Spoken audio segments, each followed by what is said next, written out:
شہزادی اور اس کے دوست۔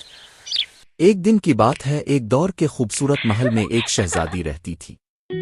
اس کا نام نیہا تھا۔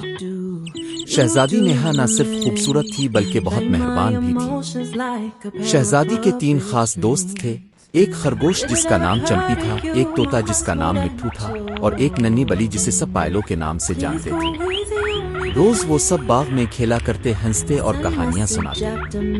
ایک دن محل کے پاس ایک بوڑھی عورت آئی جو بہت تھکی ہوئی لگ رہی تھی۔ شہزادی نے فوراً اس کے لیے پانی اور کھانا منگوایا۔ بوڑھی عورت نے مسکرا کر کہا، تم ایک سچی شہزادی ہو کیونکہ تمہارے دل میں سب کے لیے محبت ہے۔ اس دن کے بعد شہزادی نیہا اور اس کے دوست ہمیشہ دوسروں کی مدد کرنے لگے۔ وہ محل کے باہر جا کر غریبوں کو کھانا کھلاتے اور بچوں کو کہانیاں سناتے۔